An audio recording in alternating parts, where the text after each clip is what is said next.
Seri 10 Pedang Kayu Harum, Si Kumbang Merah, Cerita, Ho Ping Hu, Audiobook, Novel Silat, Bab 16. Kembali Kang Tou Chup Hang Su sudah menerjang ke depan. Sepasang matanya melirik juling, persis kerbau marah atau kerbau gila. Kembali Hai Hai sengaja bergerak lambat. Begitu kepala itu menyeruduk, Hai Hai miringkan tubuhnya hingga kepala itu lewat dekat sekali dengan perutnya. Hanya 2 cm saja jaraknya dan secepat kilat tangan Hai Hai bergerak menyambar. Plak! Tangan itu menghantam tengkuk, tidak terlalu keras akan tetapi cukup membuat Kang Tou Chup Hang Su terjungkal bergulingan sambil mengadu-aduh, dan kedua tangannya sibuk menjangkau tengkuk yang terkena tamparan tadi. Kalau Hai Hai menambah sedikit lagi saja tenaganya, tentu si gundul pendek itu tidak akan mampu mengeluh lagi. Kang Tou Chup Hang Su memang sudah terbiasa mengandalkan diri sendiri. Maka, biarpun lehernya terasa seperti akan patah-patah dan kepalanya berkunang, dia masih cepat melompat bangkit kembali lantas memandang kepada Hai Hai yang tersenyum lebar itu dengan pandang mata merah. Seperti hendak ditelannya bulat-bulat pemuda di depannya yang sudah membuat dia malu itu. Wutut! Kini tangan kanannya telah memegang rantai baja yang tadi dilibatkan pada pinggangnya. Rantai ini terbuat dari baja, panjangnya 1,5 meter dan cukup berat sehingga ketika diputar-putar terdengar suara angin bersiutan. Tanpa banyak cakap lagi, dia sudah menerjang ke depan dengan serangan rantainya ke arah kepala Hai Hai. Dengan mudah saja Hai Hai merendahkan tubuh dan rantai itu lewat di atas kepalanya. Akan tetapi sekali putaran rantai itu telah menyambar lagi ke arah kakinya, maka Hai Hai kembali mengelak dengan loncatan sehingga rantai itu menyambar di bawah kakinya. Kini rantai berputar dan menyerang lagi ke arah pinggangnya. Melihat datangnya rantai yang menyambar ke arah pinggangnya, Hai Hai tidak mengelak lagi, namun melindungi pinggang dengan sinkang. Rantai itu datang melibat pinggangnya, cepat dan kuat sekali sehingga pinggangnya sudah dilibat 2 kali. Dengan wajah girang membayangkan kemenangan di depan mata untuk menebus beberapa kali kekalahannya tadi, kini Kang Tou Chup Hang Su mengerahkan seluruh tenaga yang ada dan menarik. Dia ingin membuat pemuda itu tersungkur di depan kakinya. Akan tetapi dia merasa seolah-olah tangannya menarik sebuah karang yang sangat besar dan berat. Tubuh Hai Hai sedikit pun tidak terbetot, apalagi sampai roboh tersungkur. Kang Tou Chu merasa penasaran sekali. Kembali dia menarik dan menarik, makin lama semakin kuat, menahan napas yang membocor sana-sini sampai terdengar suaranya ah-ah. Brot! Saking penasaran serta kuatnya dia menarik dan menahan napas, ada angin membocor dari bawah. Beberapa orang sempat tertawa karena geli sehingga wajah Kang Tou Chu menjadi semakin merah. Wah, benar-benar tidak tahu malu. Hai Hai mempergunakan jari tangan kanan untuk menjepit hidungnya. Bau, pergilah. Kakinya lalu menendang. Des. Perut gendut itu kena ditendang dan tubuh itu pun terlempar, terbanting dan bergulingan. Si gendut merasa perutnya mulas sekali sehingga dia pun tidak mampu bangkit kembali. Hanya menekan-nekan perut yang terasa mulas dalam keadaan setengah pingsan. Melihat rekannya tidak sanggup melawan lagi, Hek Ho Jisun marah bukan kepalang. Kekalahan rekannya berarti merupakan sesuatu yang memalukan dirinya juga. Dia masih belum percaya bahwa rekannya itu kalah melawan pemuda ini. Akan tetapi kenyataan itu tidak membuat dia jeri. Bagus, pemuda sombong, kiranya engkau memiliki juga sedikit kepandaian. Pantas saja engkau berani membuat kekacauan di kota Shulu ini. Dia meloncat ke depan sehingga berhadapan dengan Hai Hai. Kalau memang engkau mampu menandingi Hek Ho Jisun, barulah aku mengakui kehebatanmu. Sungguh di sini banyak harimaunya. Ada harimau gundul, ada harimau hitam, dan entah harimau apa lagi. Akan tetapi sayang, harimau-harimau di sini nampaknya sudah ompong dan kehilangan kukunya sehingga hanya pantas untuk menakut-nakuti kanak-kanak saja. Hek Ho Jisun, aku tidak mau mencari permusuhan dengan kalian atau dengan siapapun juga. Aku hanya ingin bertemu dengan hartawan Choa. Mengapa kalian menghalangi dan mencari keributan dengan aku? Hek Ho Jisun mendelik dan dia lalu mengeluarkan suara gerengan yang mengejutkan hati Hai Hai. Banyak anak buah para jagoan itu sendiri sampai terkulai seperti mendadak kaki mereka lumpuh ketika gerengan yang merupakan auman itu menggetarkan jantung mereka. Tahulah Hai Hai bahwa orang ini mahir sekali mempergunakan suara untuk menyerang lawan. Semacam ilmu hikang yang disalurkan lewat suara untuk menyerang. Pantas dia menjadi juru bicara teman-temannya. Selamanya Hai Hai tidak pernah memandang rendah lawannya, tetapi serangan melalui auman harimau itu lewat tanpa mempengaruhinya. Kalau hanya serangan seperti itu saja tidak ada artinya bagi Hai Hai. Kalau dia mau, dia dapat membalas dengan serangan melalui suara yang seketika akan melumpuhkan lawan. Seperti kebanyakan para jagoan tukang pukul yang biasanya mengandalkan kekerasan dalam hidup mereka, juga Hekho Jisun ini terlalu mengandalkan kepandaian sendiri, memandang remeh orang lain. Biarpun dia tadi melihat betapa rekannya kalah oleh Hai Hai dengan mudah, namun dia masih belum mau mengakui kehebatan lawan dan kini dia menyerang dengan tangan kosong, mengandalkan keampuhan ilmu silatnya yang dia beri nama Hekho Shinkun, silat sakti harimau hitam. Begitu gerengannya lenyap dan tinggal gemanya saja, dia sudah menyerang. Tubuhnya melompat seperti seekor harimau menubruk, kedua lengannya dikembangkan dan jari-jari tangan itu membentuk cakar, mencengkeram ke arah leher dan ubun-ubun kepala lawan.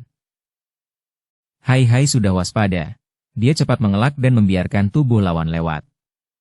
Kalau dia mau, alangkah mudahnya untuk menyambut serangan itu dengan serangan balasan, akan tetapi dia tidak ingin menghilangkan muka lawan ini. Memang ilmu silat milik Hekho Jisun itu hebat sekali. Cepat dan juga mengeluarkan angin pukulan yang kuat, adapun jari-jari tangan itu dapat merobek benda yang kuat dan keras, apalagi hanya kulit dan daging tubuh manusia. Namun semua serangannya selalu dapat dielakkan oleh Hai Hai. Beberapa kali dia menubruk tetapi selalu gagal. Karena itu dia lalu menyerang dari jarak dekat. Seperti cakar harimau, dua tangannya menyambar-nyambar dengan kuat sekali. Hai Hai terpaksa menangkis pada waktu tangan kiri lawan mencengkeram dengan cepat bukan main ke arah lambung kanannya. Tangan kanannya menangkis lengan lawan, akan tetapi tangan yang tertangkis itu cepat membalik dan kini mencengkeram lengan kanan Hai Hai dekat siku. Lengan itu kena dicengkeram, maka Hekho Jisun sudah merasa girang sekali karena tentu lengan itu akan dapat dia cengkeram sampai patah dan buntung. Akan tetapi betapa terkejutnya ketika jari-jari tangannya merasa betapa lengan yang dicengkeramnya itu licin sekali bagai batangan baja yang diminyaki sehingga cengkeramannya meleset dan hanya merobek lengan baju. Bret! Tangan Hai Hai cepat sekali meraih baju orang dan sekali renggut, baju di bagian perut dan dada dari Hekho Jisun terobek lebar sehingga nampak perut dan dadanya yang berkulit hitam.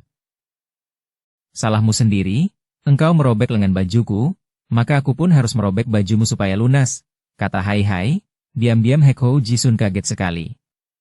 Jika tadi dia merobek lengan baju, hal ini tidak disengajanya karena dia gagal mencengkeram patah lengan pemuda itu. Tapi sebaliknya pemuda itu memang sengaja merobek bajunya. Apabila pemuda itu menghendaki, tentu bukan bajunya yang dirobek, melainkan perut dan dadanya.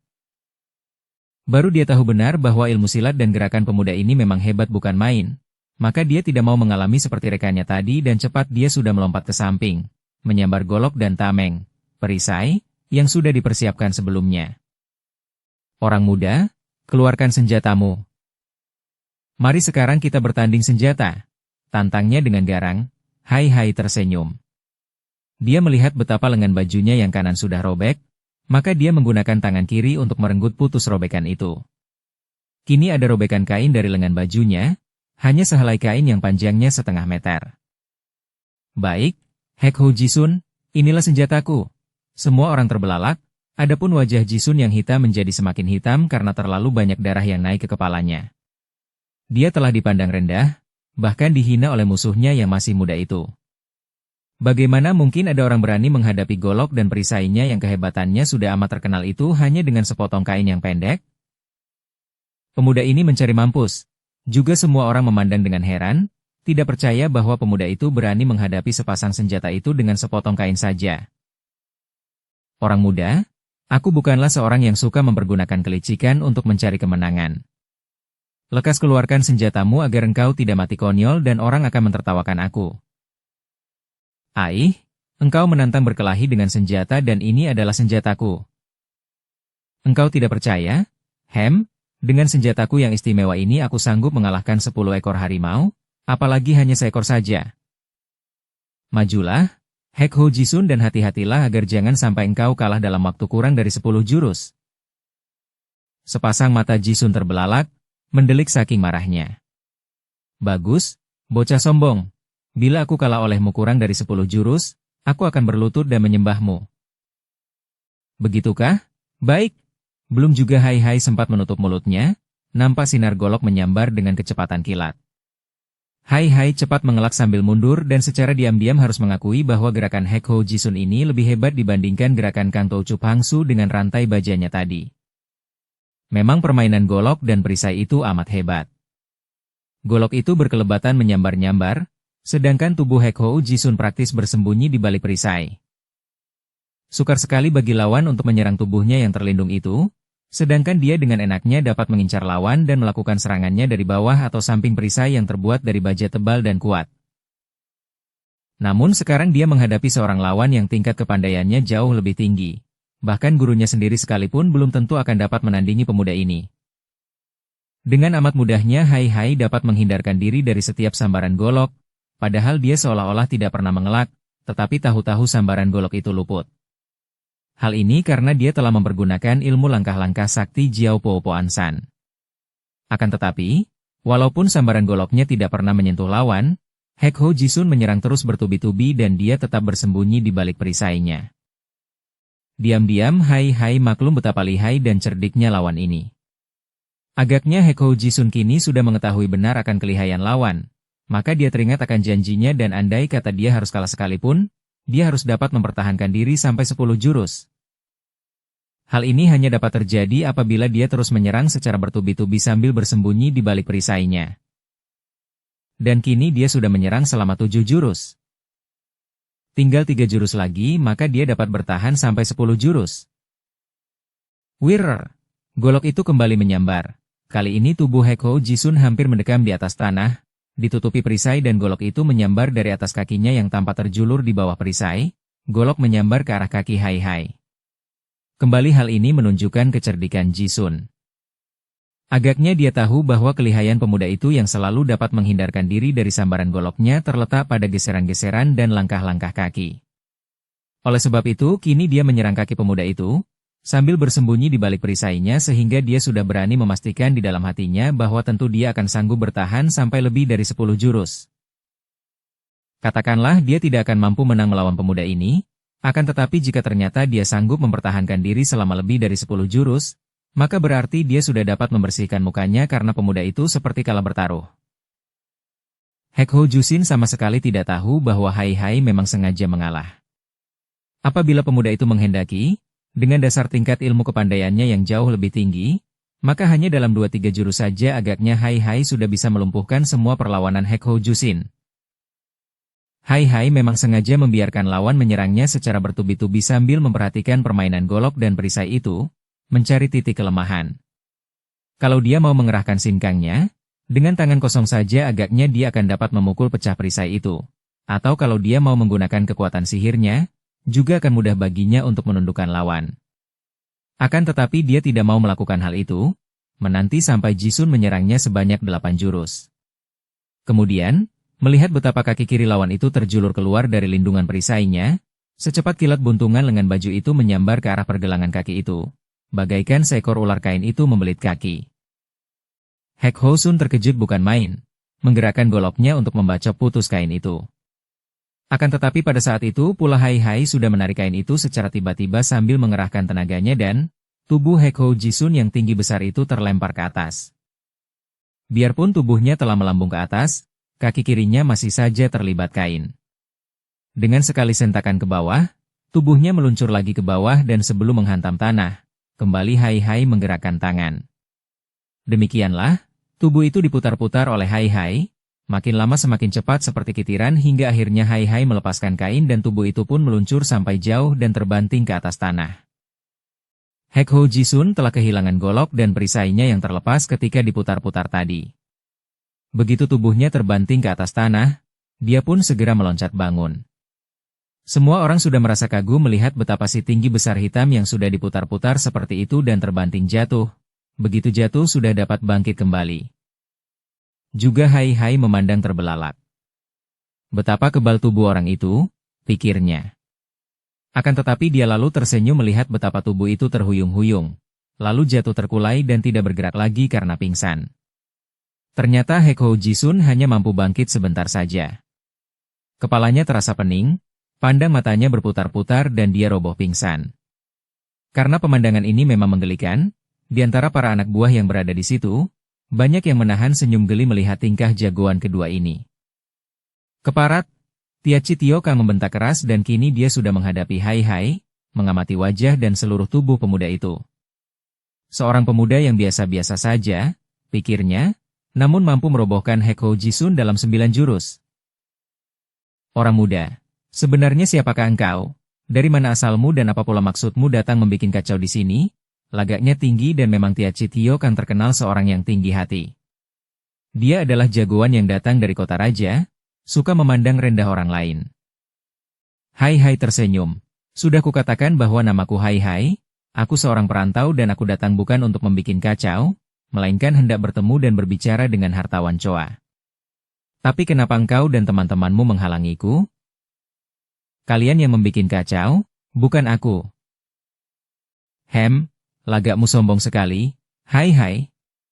Jika engkau mampu mengalahkan sepasang pedangku serta jari tanganku, barulah engkau boleh menghadap majikan kami. Nah, kini rasakan kelihayan Tiaci Tio Kang. Berkata demikian dia lantas menggerakkan tangan dan nampaklah kilatan sinar sepasang pedang yang telah dicabutnya dari punggung.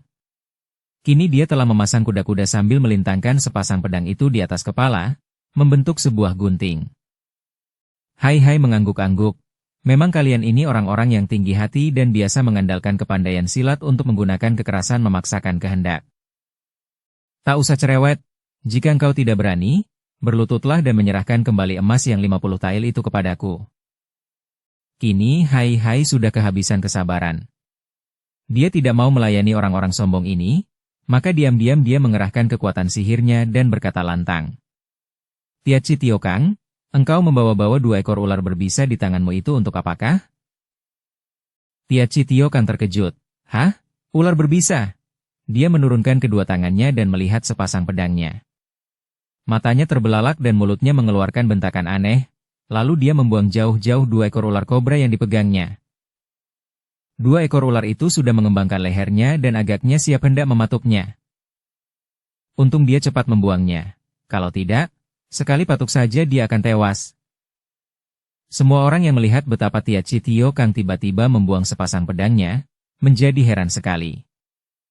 Hai Hai mengambil sepasang pedang itu, kemudian dengan 2 tangannya dia menekuk 2 batang pedang itu.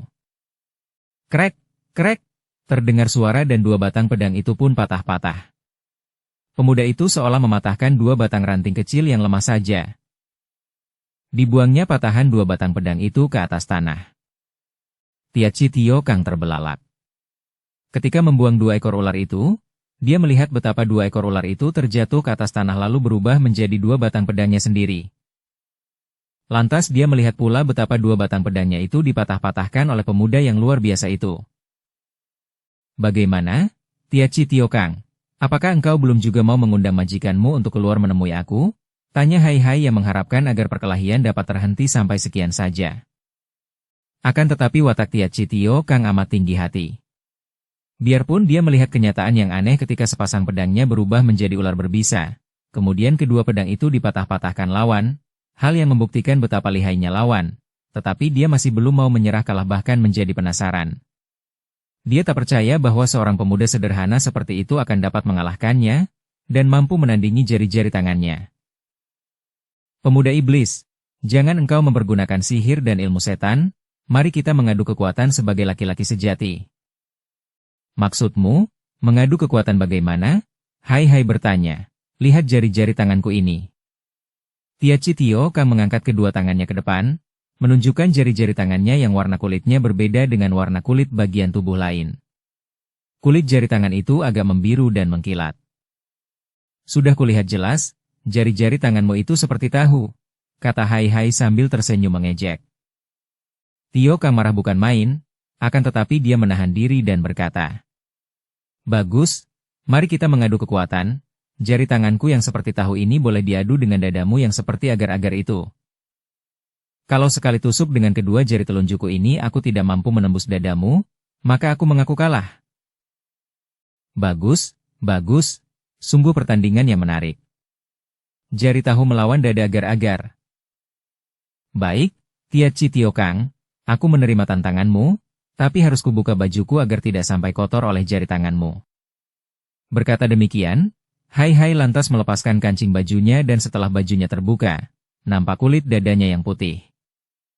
Secara diam-diam Tia Chitio Kang telah mengerahkan sinkangnya, menggunakan ilmu jari besi sehingga jari-jari tangannya menjadi keras, terutama sekali dua jari telunjuknya di mana dia memusatkan tenaga dalamnya. Mereka sudah saling berhadapan.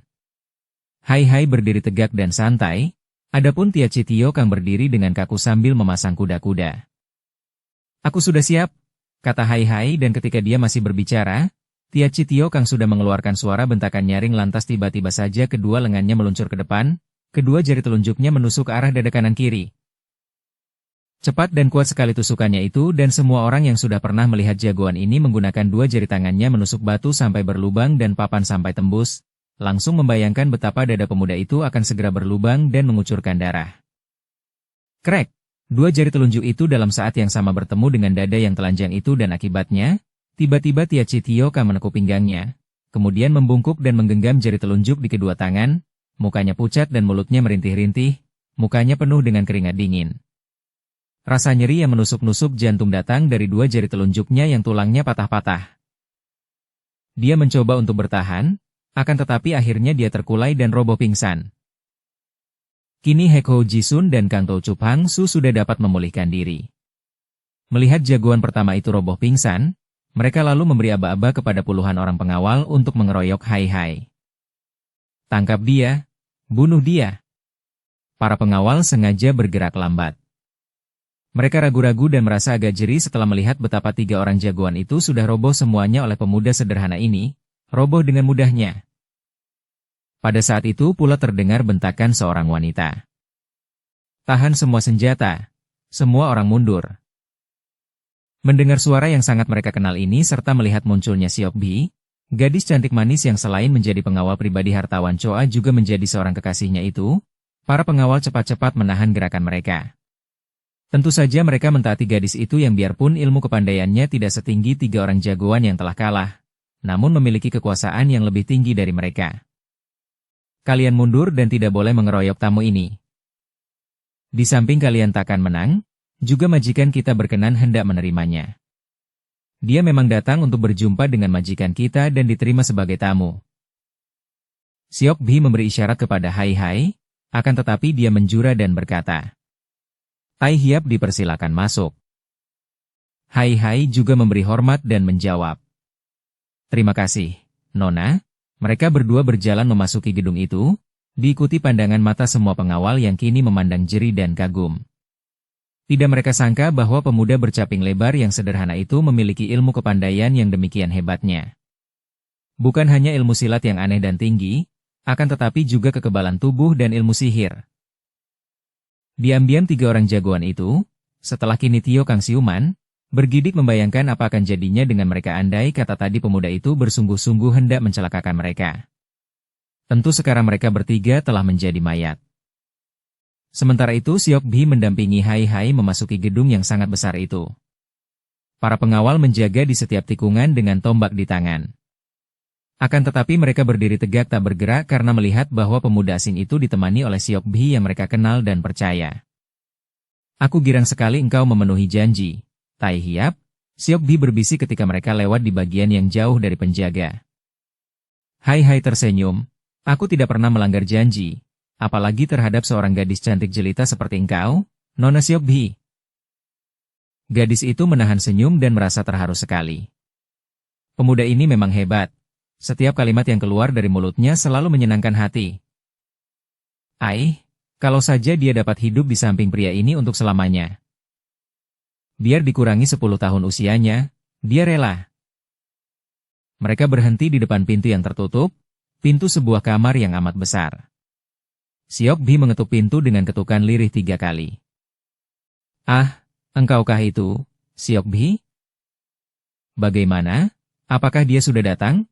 Terdengar suara dari dalam kamar, suara besar hartawan Choa. Sudah, Tai ya, bahkan dia kini sudah berada di sini bersama saya. Bolehkah dia masuk menghadap? Hening sejenak, kemudian terdengar suara hartawan Choa. Suruh dia masuk. Daun pintu didorong terbuka oleh Siok Bi. Hai Hai melihat sebuah kamar yang mewah sekali. Kamar yang luas dan penuh dengan perabot yang serba mahal, indah dan mewah. Hartawan Choa sedang menghadapi meja penuh hidangan yang masih mengepulkan uap panas. Itukah sarapan pagi? Bukan main. Hidangan untuk sarapan pagi saja sudah mengalahkan sebuah pesta orang biasa. Lantas bagaimana dengan makan siang atau makan malam? Agaknya hartawan itu sedang sarapan pagi, dilayani oleh 7 orang gadis yang rata-rata berwajah cantik, bertubuh langsing dan bersikap genit. Di sebelah dalam agak ke sudut, terdapat sebuah pembaringan yang besar, yang cukup untuk tidur 10 orang. Agaknya kini hartawan itu telah selesai sarapan, karena pada saat itu para gadis sedang menyingkirkan sisa hidangan yang masih panas itu. Ketika hartawan Choa melihat Siok Bhi masuk bersama seorang pemuda yang menggantung caping lebar di punggungnya hingga menutupi sebuah buntalan yang cukup besar, dia pun cepat memandang penuh perhatian. Inilah pemuda yang semalam melindungi Guilok, mengalahkan 2 orang pengawalnya dan membikin malu padanya di depan umum. Dan kini pemuda ini berani muncul. Bahkan menurut laporan Siok Bhi tadi, pemuda ini mengalahkan semua jagoannya dan tentu akan merobohkan puluhan orang pengawal kalau tidak segera diundang masuk. Siok Bhi mengatakan bahwa pemuda itu datang bukan hendak membikin kacau, melainkan untuk menyerahkan uang sebanyak 50 tael emas. Dan dia pun sudah mendengar bahwa pemuda ini pula yang sudah mengeduk 50 tael emas dari rumah judinya, mengalahkan semua bandar judi yang tangguh. Meski hatinya diliputi keraguan dan perasaan takut, terpaksa dia menyetujui ketika Siok Bhi menyatakan hendak mengundang saja pemuda itu masuk supaya dapat bicara baik-baik. Menghadapi seorang pemuda yang selihai itu memang lebih baik dilakukan dengan cara damai. Bahkan, akan sangat menguntungkan kalau pemuda selihai itu mau menjadi kaki tangannya. "Duduklah, orang muda yang gagah perkasa," kata hartawan Choa. Para pelayan wanita segera mengundurkan diri sehingga di dalam kamar itu hanya tinggal hartawan Choa, Hai Hai dan Siok Bhi bertiga saja. Para pengawal kini bergerombol di luar kamar itu, siap melindungi majikan mereka kalau diperlukan. "Terima kasih, Choa Wan Gue," kata Hai Hai sederhana dan dia pun lantas menurunkan buntalannya dari atas punggung, meletakkannya di atas meja dan dia sendiri lalu duduk di atas bangku dekat meja. Siok Bhi juga turut duduk di antara mereka, dengan wajah berseri dan kedua pipi merah. Matanya yang indah itu bersinar-sinar karena dia tahu bahwa pemuda itu menepati janji, membawa 50 tael emas itu untuk membeli kebebasannya. Tadi malam dia sudah memberi kabar kepada pemuda yang mencintainya itu supaya pagi ini siap menantinya di depan gedung, siap pergi bersamanya untuk menjadi suami istri dan memulai hidup baru yang cerah. "Anak muda, semalam engkau berkata kepadaku akan datang berkunjung. Dan sekarang, pagi-pagi engkau benar-benar datang berkunjung dan mengatakan kepada para pengawal bahwa engkau datang sambil membawa 50 tael emas untuk diberikan kepadaku. Benarkah itu dan apakah maksudmu? Apakah engkau hendak mengembalikan 50 tael emas yang kau bawa dari rumah judi itu?" Melihat sikap hartawan itu, Hai Hai tersenyum.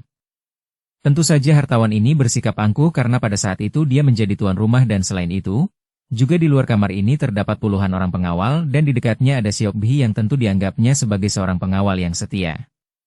Dan memang sebenarnya Siok Bhi seorang pengawal yang setia, kalau saja dia tidak merasa begitu sengsara menjadi kekasih hartawan yang tidak dicintanya itu. "Choa Wan Gue, rumah judi itu milikmu, bukan? Pernahkah engkau mengembalikan uang kekalahan dari para penjudi selama ini?" Beberapa ratus ribu tael saja yang dimenangkan rumah judi itu dari para penjudi? Hartawan itu tersenyum. Dalam perjudian, menang dan kalah merupakan hal yang biasa, bukan? "Benar begitu. Karena itu, kemenanganku di rumah judimu juga bukan hal aneh. Mengapa sekarang kau berharap aku mengembalikan uang kemenanganku dari rumah judi itu?" Hartawan yang tinggi besar dengan muka hitam bopeng itu tertawa. "Hahaha, aku pun tidak mengharapkan. Hanya aku tadi mendengar bahwa engkau hendak memberikan 50 tael emas kepadaku. Benarkah itu? Dan apa maksudmu dengan itu?" "Aku hendak menebus kebebasan Nona Siok Bhi." Wajah yang tadinya tertawa itu tiba-tiba menjadi kaku, dan matanya terbelalak ketika dia menoleh dan memandang pada Siok Bhi. Gadis ini menundukkan mukanya yang berubah merah, akan tetapi lalu diangkatnya mukanya itu dan dia menentang pandang mata Choa Wan Gue dengan berani. "Dulu Taiya membeliku dari mendiang ayah. Jika sekarang ada yang hendak menebusku kembali, anehkah itu?" Siok Bhi berkata dengan suara yang tegas. Tapi, uang tebusan itu banyak sekali sekarang.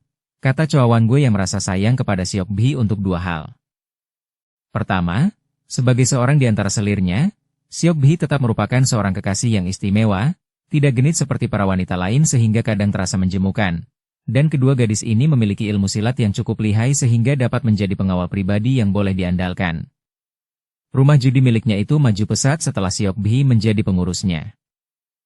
Aku tahu, Taiya, pernah Taiya mengatakan bahwa harga diriku kini telah mencapai 50 tael emas, bukan? Kata Siok Bhi. Nah, untuk urusan itulah aku datang, Choa Wan Gue. Ini adalah 50 tael emas itu, untuk menebus kebebasan diri Nona Siok Bhi, kata Hai Hai sambil mendorong buntalan emas itu ke arah tuan rumah. Sepasang alis yang tebal itu berkerut, kemudian hartawan Choa menoleh kepada Siok Bhi. Teringatlah dia betapa sudah selama hampir 1 bulan ini Siok Bhi selalu menjauhkan diri darinya, dengan dalih tidak enak badan dan sebagainya.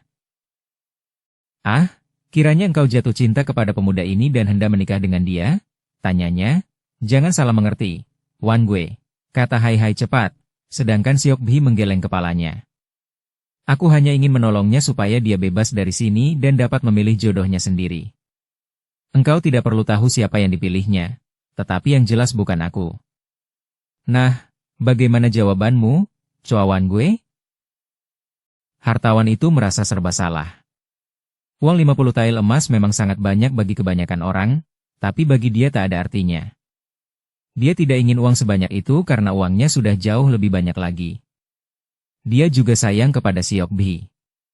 Terutama sekali, dia tidak rela harus mengalah terhadap pemuda yang pernah membuat dia malu ini. Akan tetapi menentang kehendak pemuda lihai ini, dia pun ragu-ragu. Tiba-tiba saja dia tersenyum karena mendapat pikiran yang dianggapnya baik dan sangat menguntungkan. Di dunia ini terdapat banyak wanita, bahkan yang lebih cantik menarik daripada Siok Bhi dan yang mudah dia dapatkan kalau dia menghendaki. Aku tidak berkeberatan jika Siok Bhi hendak menikah dengan seorang pria pilihan hatinya. Akan tetapi aku tidak rela kalau harus kehilangan seorang pembantu yang cakap. Begini saja, orang muda, bagaimana kalau engkau menggantikan kedudukannya? Bukan hanya kedudukannya sebagai pemimpin rumah judi, bahkan akan kuserahkan kepadamu semua pimpinan para pasukan keamanan serta pengawal. Kuangkat engkau menjadi pembantu utama dan berapa saja gaji yang kau kehendaki, akan kupenuhi. Bagaimana? Wajah pemuda itu berubah menjadi merah. Kurang ajar, pikirnya, dia hendak dijadikan antek hartawan ini. Choa Wan Gue, urusan itu adalah urusan antara kita berdua dan boleh kita bicarakan nanti. Sekarang, beri dulu keputusan mengenai kebebasan Nona Siok Bhi. Tidak ada pilihan lain bagi hartawan Choa untuk mempertimbangkannya lagi kecuali harus menyetujui. Dia tahu betapa bahayanya menentang pemuda ini, apalagi setelah kini Siok Bhi berpihak kepadanya. Apabila terjadi keributan, maka dapat dipastikan bahwa Siok Bhi yang akan dibebaskan oleh pemuda itu tentu akan membantunya. Dia menarik napas panjang dan menyentuh buntalan uang emas. Baiklah, aku menerima 50 tael emas ini sebagai penebus kebebasan Siok Bhi. Mulai saat ini engkau bebas, Siok Bhi. Mendengar ini, Siok Bhi mengeluarkan seruan lirih dan dia sudah menjatuhkan diri berlutut di depan Hai Hai lantas merangkul kaki pemuda itu. Ah, Tai Hiap, terima kasih atas budimu ini yang takkan kulupakan selama hidupku. Suaranya mengandung isak. Hai Hai tersenyum dan sekali tarik dia telah memaksa gadis itu bangkit berdiri kemudian merangkulnya. Dengan lembut sekali diciumnya dahi gadis itu, lalu dua pipinya sehingga ada air mata yang memasuki mulut melalui hisapan bibirnya. Siok Bhi, engkau memang pantas mendapatkan kebahagiaan. Nah, semoga engkau hidup berbahagia bersama suamimu dan ini, aku tidak dapat memberi apa-apa kecuali bekal ini, agar engkau dan suamimu dapat memulai hidup baru dan memiliki modal. Hai Hai mengambil sebuah guci arak, menaruhnya di atas meja di depan Choa Wan Gue dekat buntalan emas, lalu dia meraih buntalan emas 50 tael itu dan menyerahkan emas itu kepada Siok Bhi. Gadis itu terbelalak. Tapi, dia memandang ke arah hartawan Choa yang agaknya sudah berubah menjadi arca atau tidak melihat atau tak peduli bahwa buntalan emas itu diambil oleh Hai Hai dan sebagai gantinya. Di depannya kini berdiri sebuah guci arak itu, yang telah kosong pula. Bersambung ke bab 17. Dukung kami dengan subscribe, follow, like, komen dan share. Terima kasih.